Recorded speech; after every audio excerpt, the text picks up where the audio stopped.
So I actually remember the morning. I was staying at my mom's that night. In the early morning, she woke me up saying that the war started. And then she woke me up again. She came into the room for the second time and said that the war had started.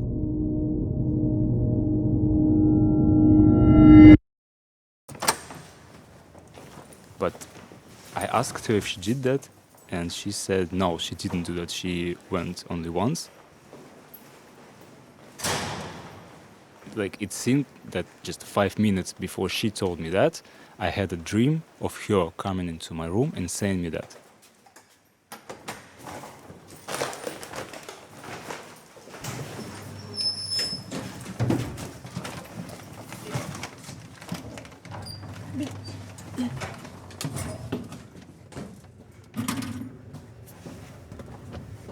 Ничего себе, быстро как идет.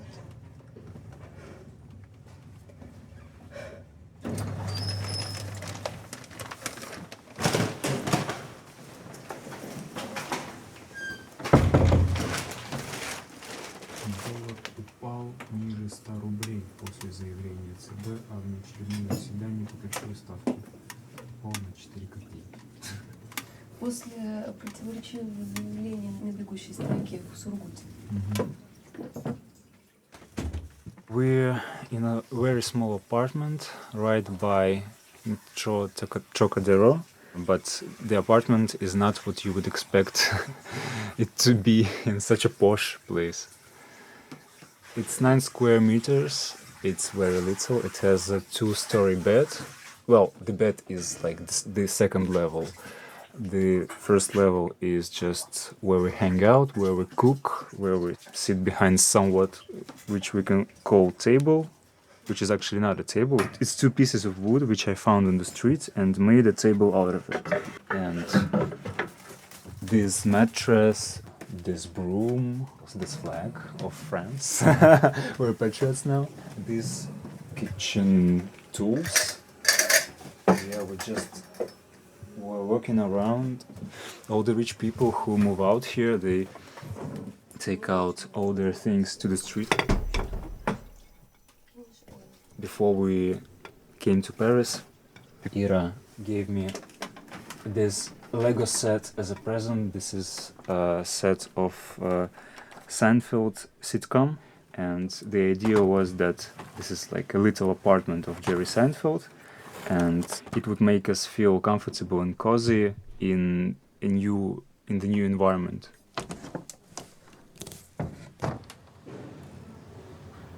Je m'appelle Ira, j'ai 26 ans. My name is Sasha Dubrovsky. I'm a musician, sound designer, and sound director. I'm working in Russia's independent media named Mediazona. It's opposition media, I don't know. I started to work like office manager, but after the war we all relocated, and now it's difficult to say what I'm exactly do. I do everything which me ask. I don't know, что попросить. Это может быть опасным, потому что сотрудники нашего издания, в частности, как физические лица, признанные иноагентами. Ira works in the media that is considered now legally a foreign agent, and it's basically an enemy of the state. And for her, it is kind of dangerous to be in Russia right now. And for me, it's just the danger of mobilization, which just like a black cloud over my head. Скажите, пожалуйста, вы будете ужинать? Спасибо. Интересно, how many пирожки? Actually, the only thing I can afford here is пирожки. One пирожок. Пирожок.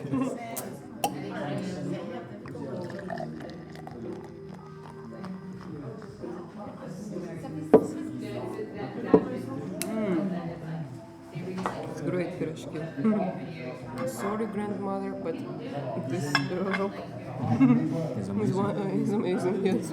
No. My grandmother makes much better.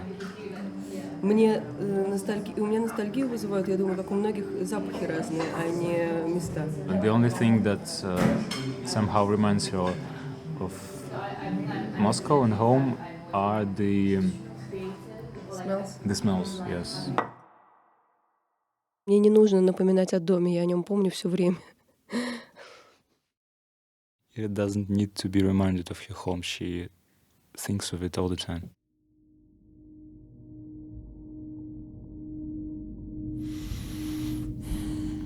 I don't know. I don't actually remember what was between the start of the war and the day when I just got off to Armenia.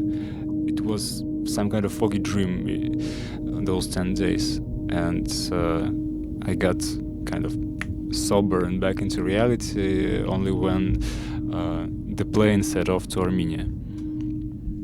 I guess that can describe the what I felt at that time. Well, in Russia, I have only my mom and my granddad and grandmother, and my friends are now scattered all over the world. Kazakhstan, Armenia, Georgia, Turkey. Being in Armenia and Istanbul, I always kind of missed Moscow because I had this nostalgic vision of a homey place where everything was fine, there was a job, there were friends. And in June, I had to go to Moscow to do some documents, and the city just doesn't feel the same anymore. It just doesn't give me the feeling of being at home at all. Even being at home, like in my own apartment, didn't give that feeling of coziness.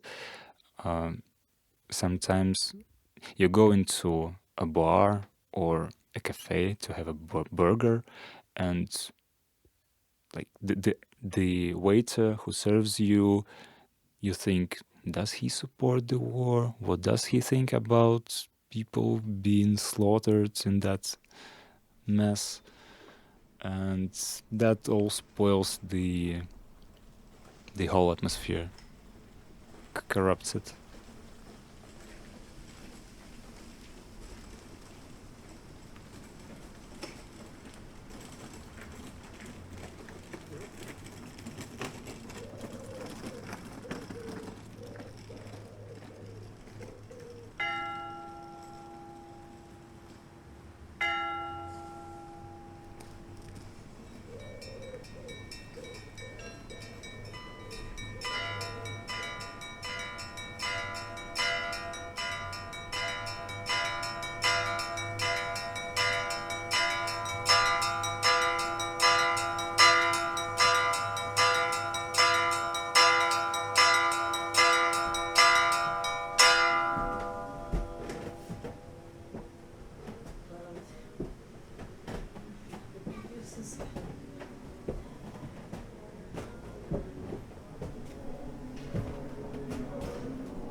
When I was a child, I went to church frequently with my granddad or grandmother. They're religious people.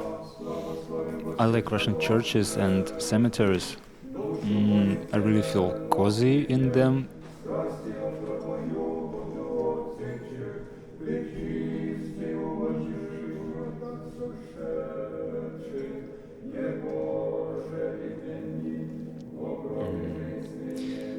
I don't know, the state of limbo when you're just staying at home, doing nothing, thinking about why you're doing nothing and still doing nothing and having no ideas what to do even.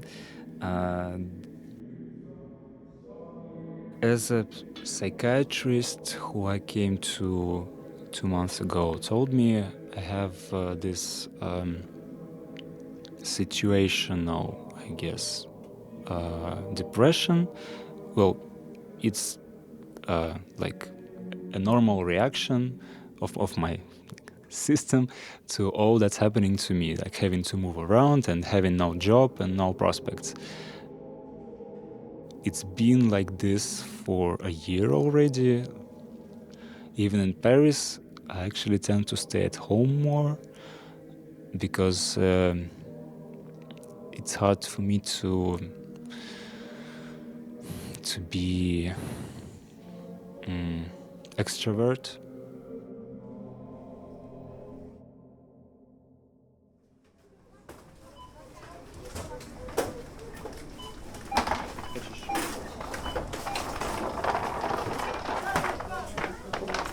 I guess the happiest part of the week for me is going to Lidl store. It's like a little holiday.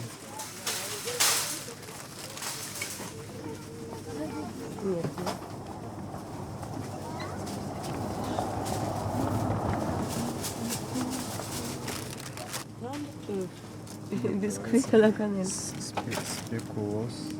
Grana padano, Italian hard. Спагетти триколор. Красивые. А это что такое? Левю. Что это? Химик.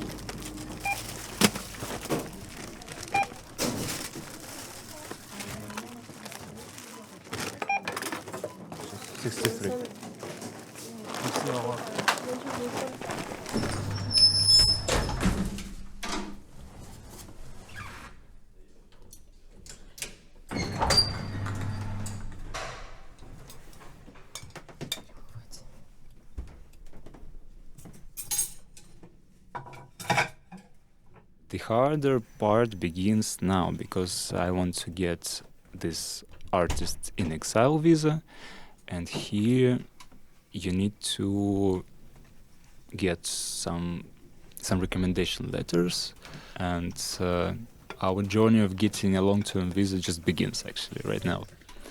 So we'll see.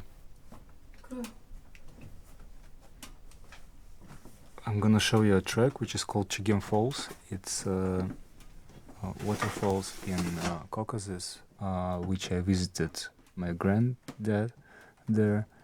I've been writing this track for more than 8 years already. I just couldn't complete it.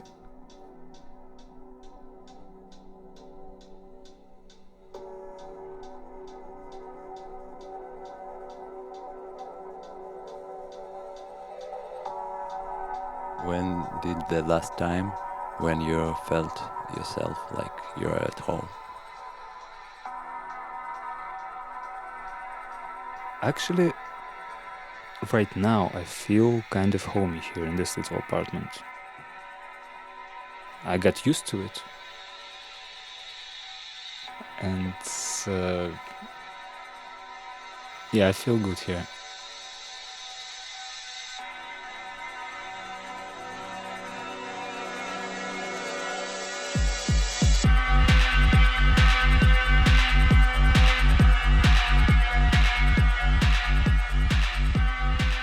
Exiles is a documentary by Konstantin Troitskiy, an original production of the Ecole nationale sperieure Louis-Lumiere as part of the 2023 International Sound Documentary Summer Program, accompanied by director Frederic Pressman. Many thanks to Sasha and Ira for their frankness and patience, and Ragat Kasim for her great help.